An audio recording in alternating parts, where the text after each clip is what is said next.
You're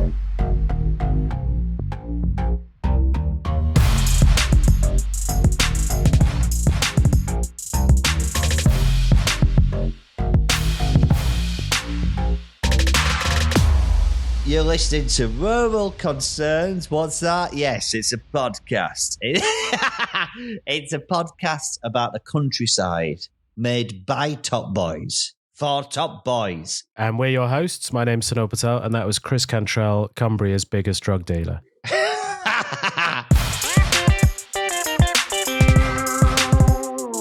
Where the fuck is he? Hi, Chris. Can you? I'm scratching that. Can you hear it on that? Yes, but I can't see anything because of my layout. I know I've expanded you, so I can see you now. James, are you in the UK? Yeah. Why are you not wearing a top again? I just got that holiday feeling. I don't want it to end. I didn't quite realise my wife's deep attraction for you until we were on the street walking. I said, he ain't wearing a top. She basically leapt over the street. She grabbed it. Do you know what I mean? Scratched my hand to get it out. But you haven't worn a top and you've just brought it back. You've got a great tan. I know. Are you trimmed on the chest? Yes, I did do a trim. Oh. I had never done it before. I smell some spicy new bonus content. We're not doing a topless one. We're all three of us. A topless calendar. I've never seen you out of a t-shirt, Sunil, and I've been wild swimming with you. I would rarely wear a t-shirt anyway, except in the house. It's not warm enough. You don't have to put a shirt on, James. That's not what that was about. Come on, man. Get your top off. You don't have to, I'll tell you what, I won't put bottoms on. Stop moving the camera. We have not done, heads up, the full prep that I would normally do for one of these episodes. We're going to have to figure out, where shall we start? We've got so much to catch up on. It's so nice to see you both. It's been a very full-on 3 weeks. It has. I'm not ready to cry yet, but when I found out that the succulent Chinese mealman died, I burst into tears. Do you know what I mean? That's where we are in the Edinburgh Fringe journey. I can't believe you're only, halfway through? Don't say that. It's not halfway through. I went up for 4 days, James, and I came back ill. Got a cold, I've been in bed for a couple of days, exhausted, and I was sick of the place after 4 days. I wanted out. Yeah, but you came up and lived Mr. Big and Large, didn't you? Like rolling around town, throwing all your nationwide money in every bar that'd have you. I just bought you drinks because every time I go to a bar with you, you always hang back when it's time to go up to the bar. No, that's not what happens. Does he? I don't think I've been to a pub with Chris. I've been to a pub with Chris once, I think, maybe twice. I would always hang back, with like my mum and dad and that, which I'm trying to change because they're just retired. But before that, when they're working, I'd be like, I'd let them pay for the meal. And as soon as I heard the, like beep, beep, beep, beep, like the fourth key of the pin, I'd be like, wait, do you want us to get it? Do you know what I mean? Like after it's gone through, approved. So Sunil's been up. We were reunited for a little bit. It was good to see you. I was what? No, you were fine. It was so nice to see you, but you're coming up with a different eye, aren't you?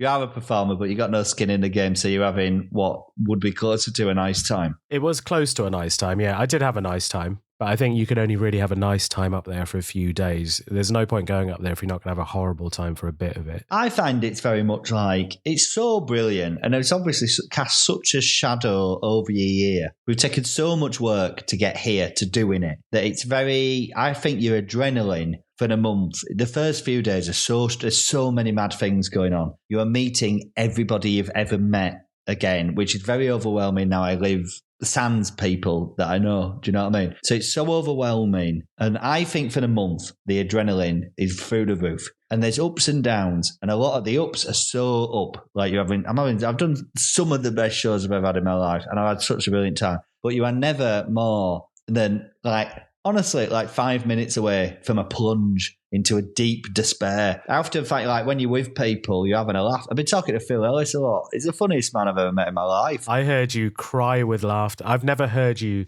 screech and cry with laughter like that before when Phil Ellis was telling you a story. It was too funny. But I'll be honest with you, I was drunk, Sunil. He took his glasses off, wiped his face. Oh, wow. I've not been drinking since I've been up here, really. Like, because it's a job. It's not what I'm here to do. Yeah, yeah. Do you know what I mean? You can't sustain boozing for a month. And I don't drink and it makes me anxiety mad. So I've just sort of come to terms with that. A couple of times I've had alcohol-free beer and stuff. I've drank like once when I had my day off. And I might drink one more time before I go home, but not going bad. Because I remember once when I came last time in 2022 and I was doing 2 shows. One was a delightful sausage show with Amy Gledhill, and then I did a solo show nominated. And the day we were nominated, got absolutely battered. And we were hungover. I went in bed till 4 in the morning. And then we did the show at noon. And I just about got through that. And then in my show at 3 o'clock, I completely mentally unraveled. I forgot like 30 minutes of the show.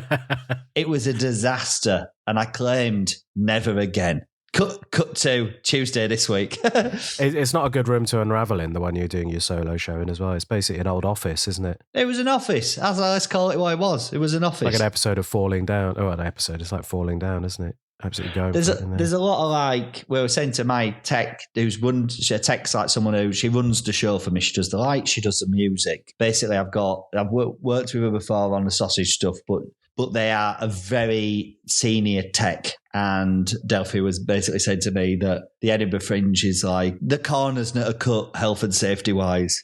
Yeah. Delphi was saying that they were in a venue where water was just coming in over the fuse box. And you're like, that's a Fringe, baby. I mean, I was in... Obviously. It always smells really bad in there. It's always like vomit or lager or sweat. And then someone told me that if you pull back the hoarding behind the stage, it's open. It's sewage pipes from the buildings above. So you're just smelling. You are inches away from them. It just makes so much sense. But I'm like, but then people are working in there all day during the Fringe, and there's no airflow in there. It's underground. Horrible. I think that reflects in like the vibe of the place. Do you know? Yeah. Where I am, I'm in the Tron. I think the Monkey Barrel, the venue that I'm with, go into the Tron which is a separate establishment. You know, it's not owned by them. They just run the shows in there. But I don't think the staff in there are that keen on me, to be honest with you. But I said to Delphi, I was like, I am winning them over with kindness. And she said, no, that's not what you're doing. You are bullying them with kindness. Like, what are you making them do? Say good morning to me. Oh. I'm like, good morning. And they have to acknowledge, otherwise they'll open door and let me in and won't acknowledge that I exist. Yeah, but you're there the first show of the day. These are young people who've probably been out the night before. Yeah, I know. And they've got to come in the next day and say good morning to a middle-aged man. A middle-aged man who shouted at them, let's just call it what it is. No, it's nice to be nice, isn't it? I think we could all agree on that. It's nice to be nice. I want to talk about the tip I gave to the Monkey Barrel staff, actually.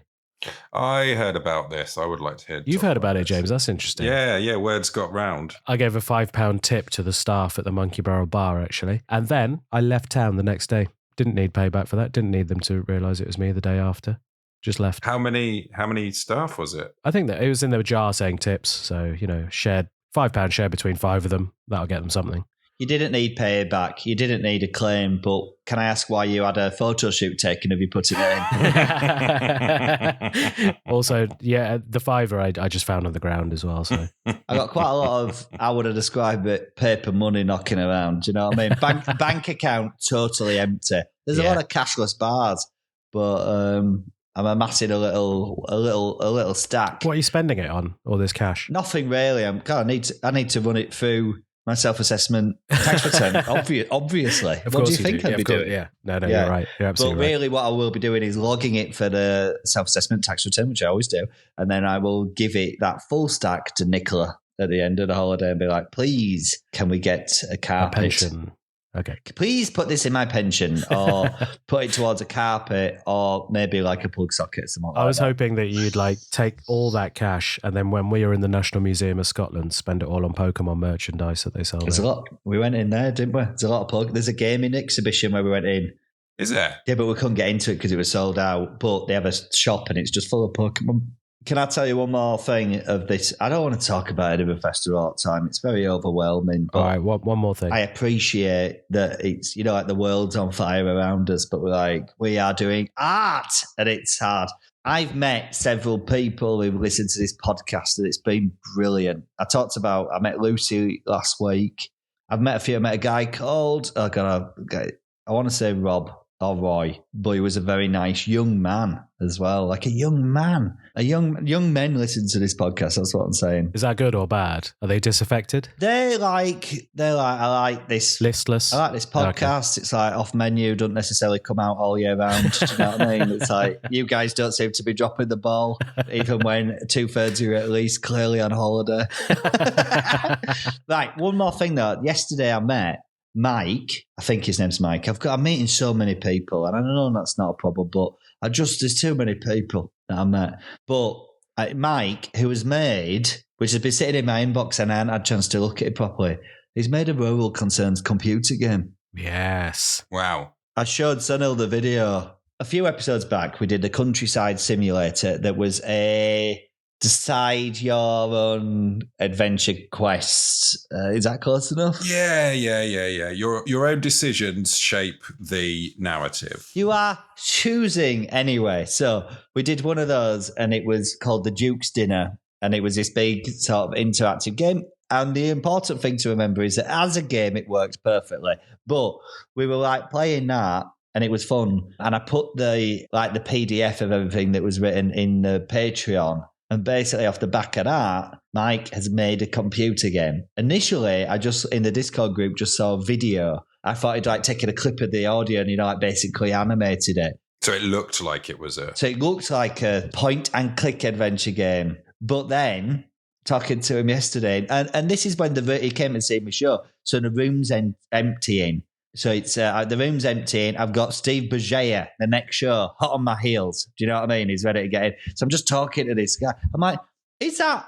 And he's like, yeah, it's a playable computer game that I'm going to figure it out. I'm going to get it out into the community. Yeah, because you showed me it was a video with a timeline at the bottom. Yeah. So I was scrolling through it. So that's just a video of it. Oh, right. So where's the game? It's sitting on Itch.io, I think. I'm going to dig it out. I'm going to get it out in the world. And it's going to help us with, with what? I mean, well, if we were maybe potentially to do another one, maybe. I was talking to him about the mechanics of the game and how we make it but I was like, we need to go. I need to turn the room around. I saw the Discord as well. Oh. Chris kept sort of scrolling through it really fast in front of my eyes, so I couldn't really read what was going on. For the best. One day I will gain access, and then everyone who's on it, you'll be sorry. There's a very easy way to gain access, but it would cost you how much a month? Less than a pint a month?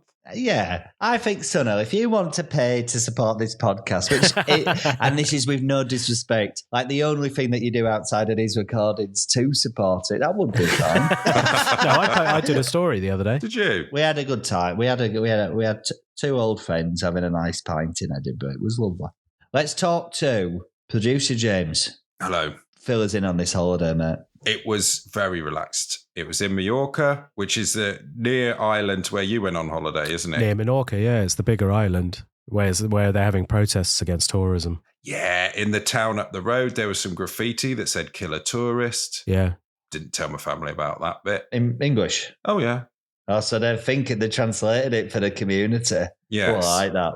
That's clever. I mostly went to the supermarket and some beaches, and I got a new dad joke. Yeah, go on. What you do is when you apply sun cream to your kid, you put it all on, and then you get them by the shoulders, look them in the eyes, and go, "Let that sink in." That's nice, yeah. That's good.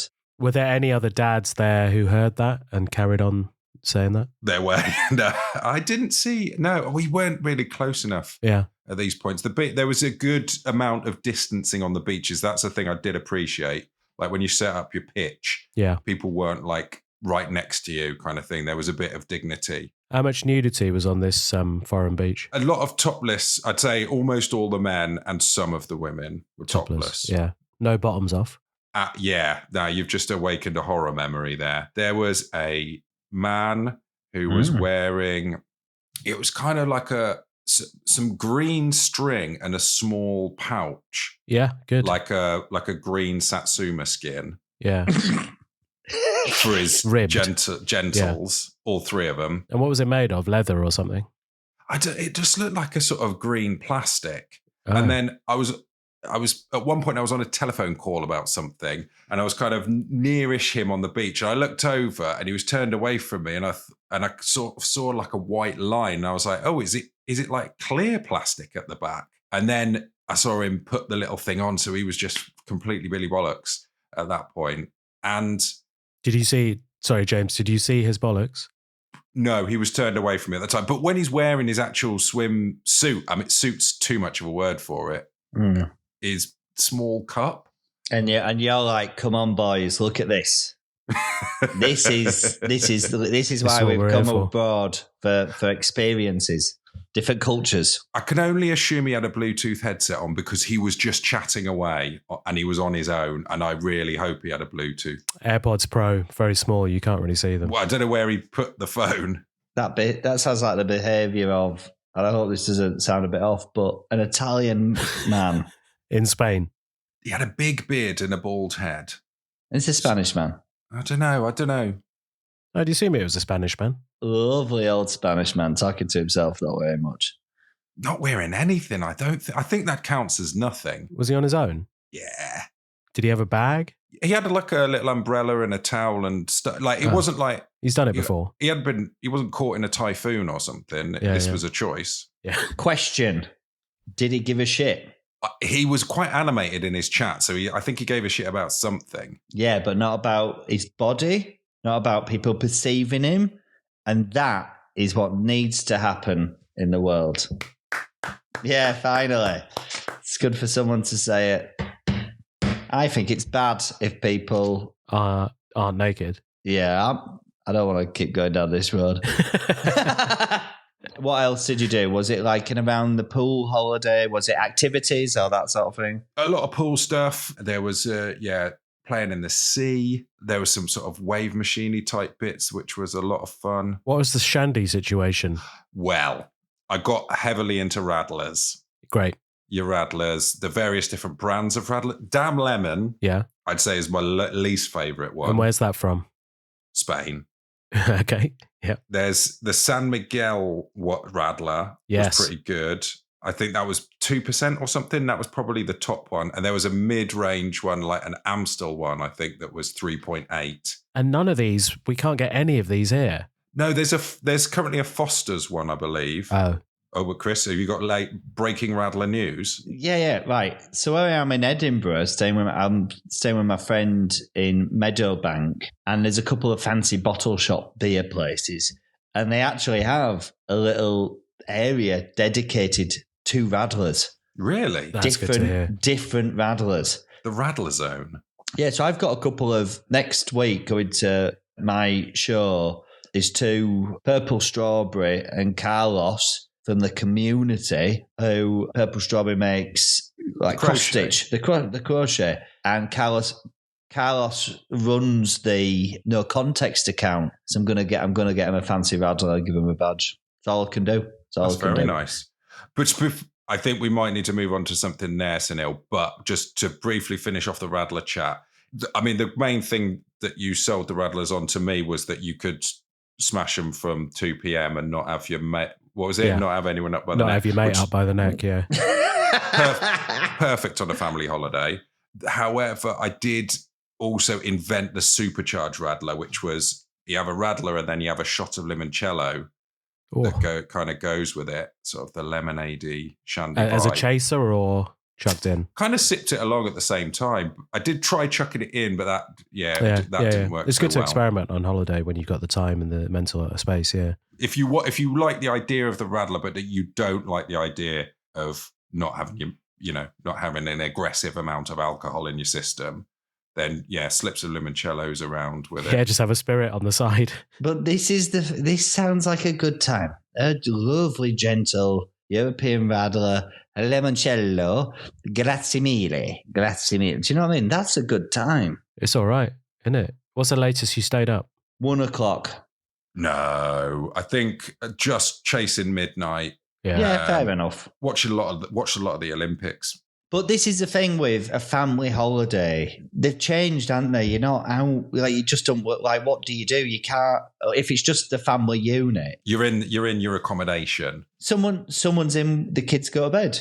8, maybe 9 o'clock or whatever on holiday. They go to bed. So you have to stay in. The only thing is like maybe one night you could go out on like individually, but I don't want to be anywhere without my wife. Do you know what I mean? What trouble am I going to get up to now? I'm going to get confused and scared. And she's going to have to pick me up from a Spanish police station. You're in Edinburgh for a month without your wife. She's just sat by it for, I have to do one thing and one thing only. I have to leave a show report. You know, like just I come out of the show, leave her a voice note, quick message. She just needs to know how it went and then immediately forgot to do that for 12 days. So she was furious. Well, she texted me. So yeah, she texted you. She's texting everybody willy-nilly. Shout out, Nicola. Yeah. Thank you for checking in. I'm staying with my friend. I'm in my friend Sean's house and he puts me up, which saves like the price is right. You know what I mean? So it's like cuts into the cost significantly. I don't think I could do it without his generosity. He's about 55. He used to be my boss in London and then he moved up to Edinburgh. So it's been brilliant. We have different opinions about like, you know. Immigration. All right. Yeah. Well, I don't know, like whether, you know, he's got some opinions about whether the fridge should be shut and the front door should be shut. You know what I mean? But, yeah, you did mention this on your solo, the last week bonus episode Unraveling, Chris's Unraveling. Did you do a solo episode last week? Yeah, I was determined not to. We ran out of track. Yeah, do you know what I mean? Like James was still away, you were with me in Edinburgh, and with the pre-recorded ones up to the fringe, we ran out of. So I was like, but I will not drop the ball, Sunil. I assume I'd have to pay a few quid a month to listen to that as well, would I? No. We slapped that one. We slapped that one on the main feed because I was like, I do not want to be slapped with a bit of bamboo cane by this algorithm. You know what I mean? Yeah, I know.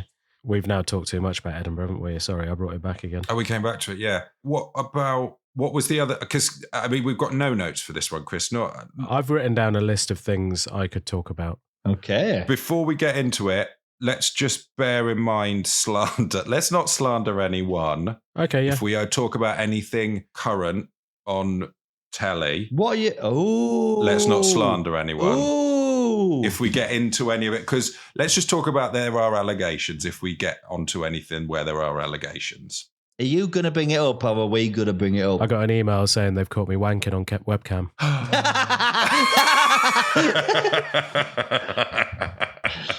I wasn't expecting this. And how much have you paid them? $1,900 in Bitcoin, I think it was, they were asking for. So I was like, obviously they haven't. But this is what's interesting about it. They have my phone number and my email. This is no big thing. They've got your phone number. Of course they have. They like... No, but they matched it to my email as well. All we do all day long is put his phone number and his email address into company websites, apps. That's all we do all day long. That's all we do. That's what I do full time, put things in apps. And then these people, they sell your data or it is scraped. Because my mate used to work, he's a computer chief technology officer or something like that. But basically working for a company where, you know, like a big company, like an entertainment company, but it's like their website was so fundamentally basic and old-fashioned and retrograde that it was like a child could hack into the back end. Yeah, the admin password is admin and then admin, isn't it? It's like one of those. And I believe that is basically, that's not the exception. I believe that is the rule. And they're getting,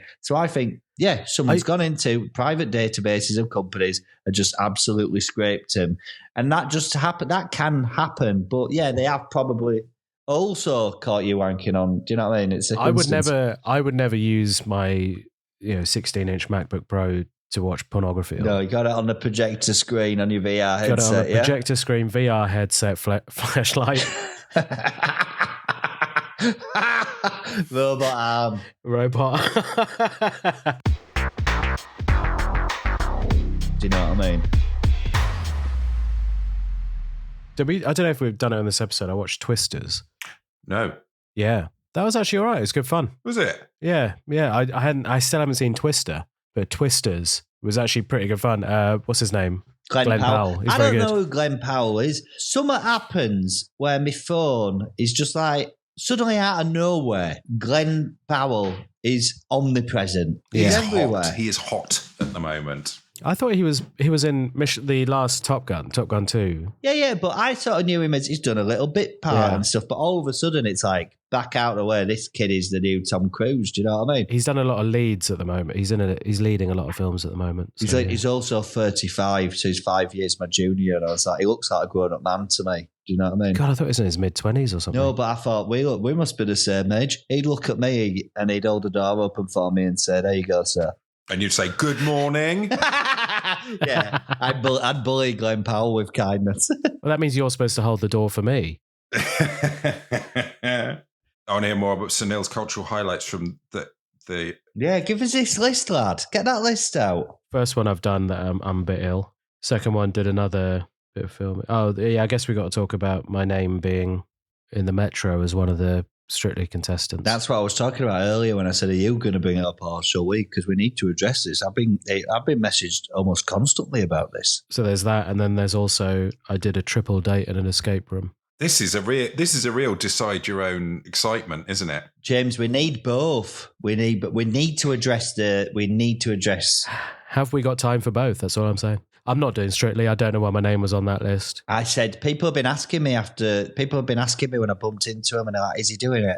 I said, "If he is, I'll be furious." Because I've looked him in the eye and asked him and he said no. I said, "But I will forgive him for the boosted podcast listens."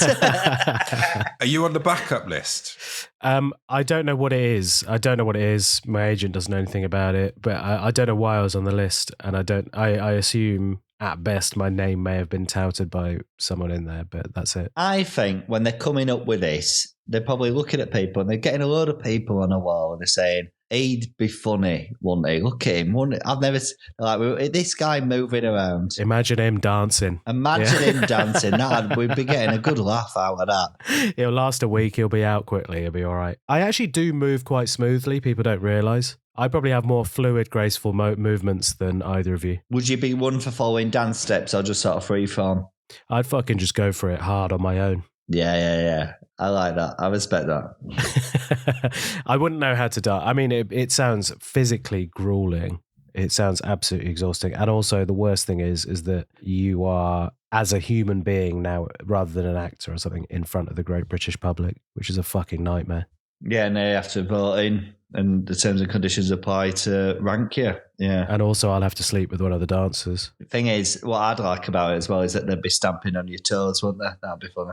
They would be. I'd be stamping on theirs.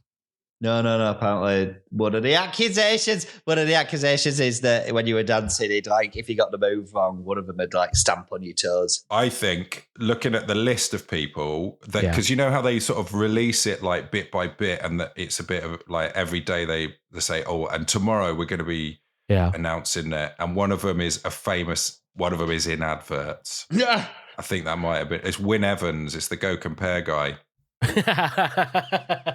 Well, that's fucked then, isn't it? That's good. I'm so happy for him.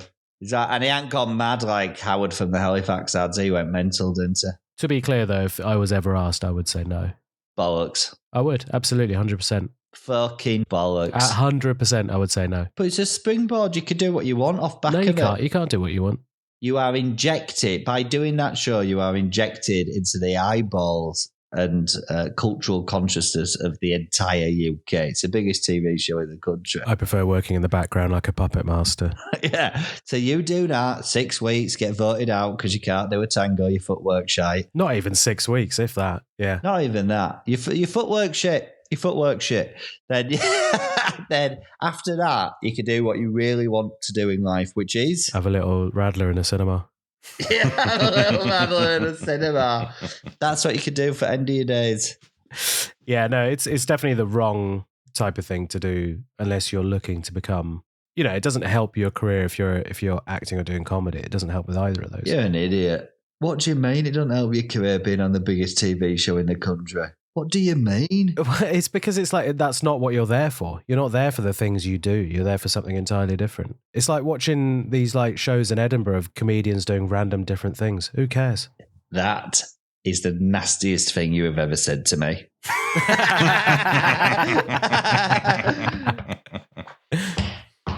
Anyway. Okay, so you're not officially not on this season of Strictly Come Dancing.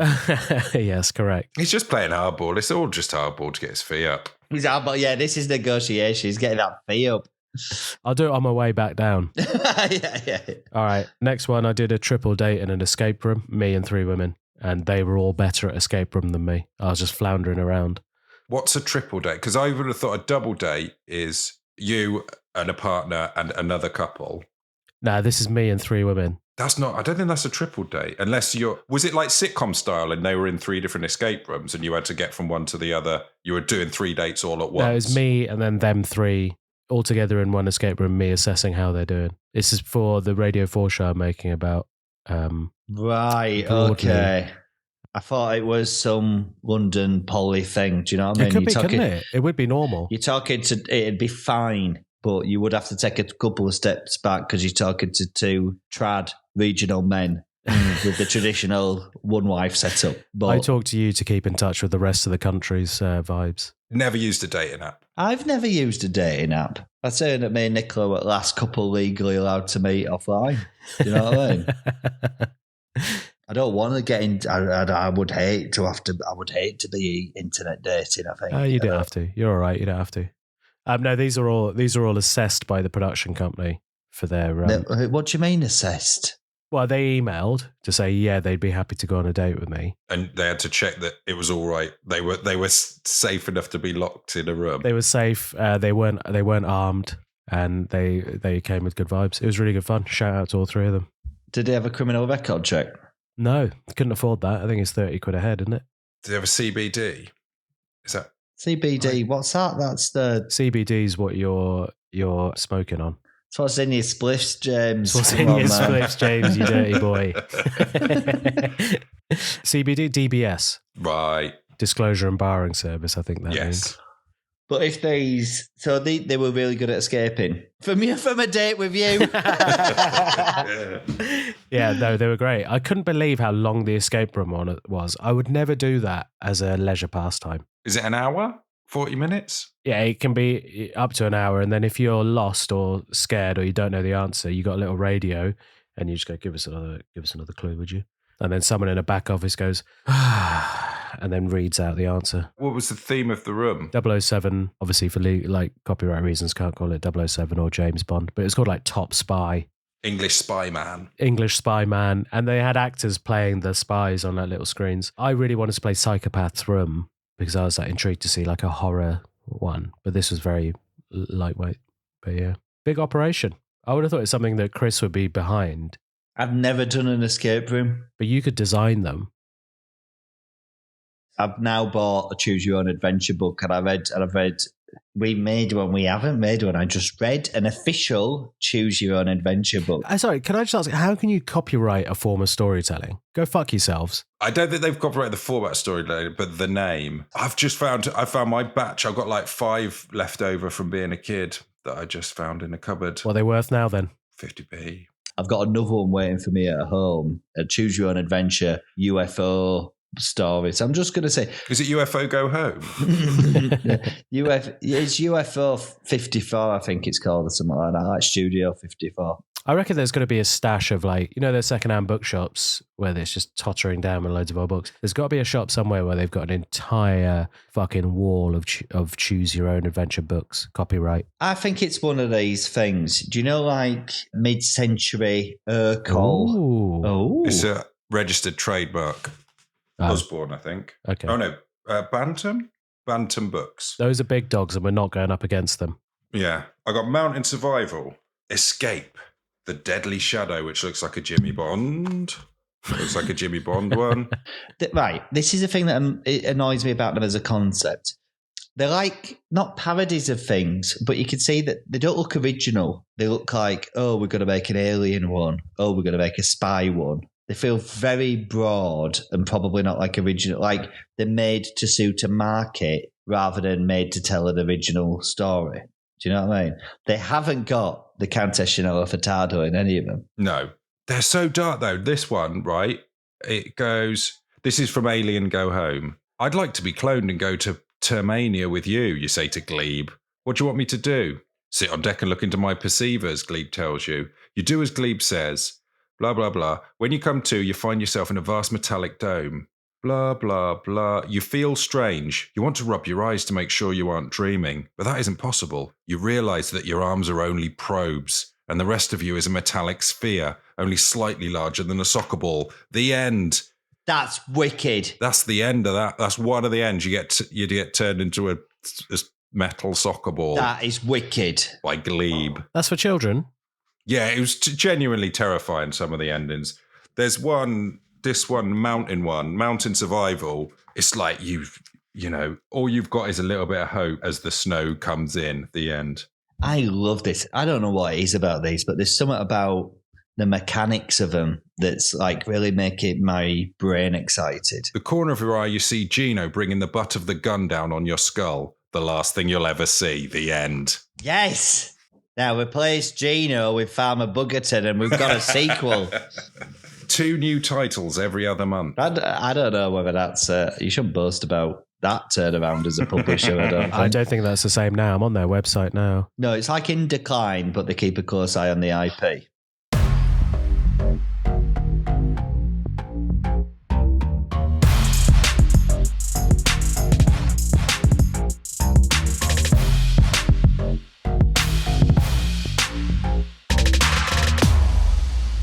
And that was Rural Concerns. Thank you so much for listening. Rural Concerns is a podcast that is made possible with the support of our community on Patreon. If you go to patreon.com/Rural Concerns, you could sponsor this podcast for like less than what costs about a £5 in London, Sunil? Oh, I'd say a Pret egg sandwich. For less than a Pret egg sandwich, you can keep this show on the road. We've got bonus episodes, blog posts when I've got a minute to think, and we just have a laugh in the Discord group. Yeah, I mean, you're having a laugh. I'm not, because I'm not in it. You're not allowed in the Discord group. So it's a Discord group with Chris Cantrell and the listeners of Rural Concerns. Sounds fun. Actually sounds nice. Occasionally James comes in and he's like, what's happening? I'm like, James, you're in there as well? Oh, no, don't worry about that. Is James in there? No, he's not in there. What? Rural Concerns was produced by Egg Mountain for Lovely Time Productions. Our artwork is by Poppy Hillstead. Our music is by Sam O'Leary. And we think that everybody in the world should be mates. Edited by Joe. Oh, it's edited by Joe. My best friend / worst enemy now. He hates me because I keep forgetting to say him in this, but I appreciate the work Joseph Burrows. of Joseph Burrows, the sub-editor. Audio editor. Sub-editor. I don't know. What's in it? Audio editor. He's an editor. He's our editor. He's our editor. But then I'm like, what's James then? He's a producer. That's what he is. Yeah. Right. Done. Clean.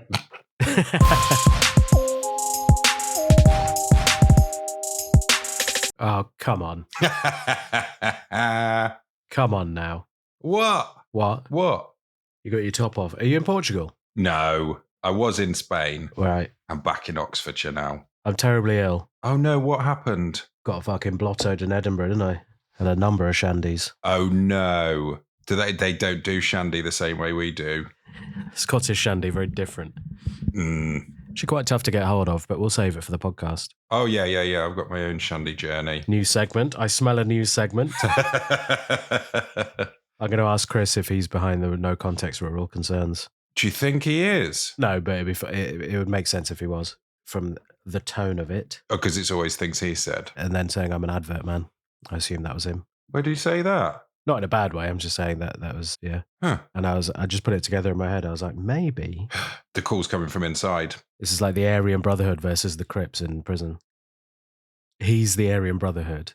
I'm the Bloods or the Crips. And he's got the Wardens on his side. Oh, he's pretending to run the Crips Instagram page. How was your holidays? It was lovely. Really lovely. We went to the Eroski. What's that? Eroski's the supermarket.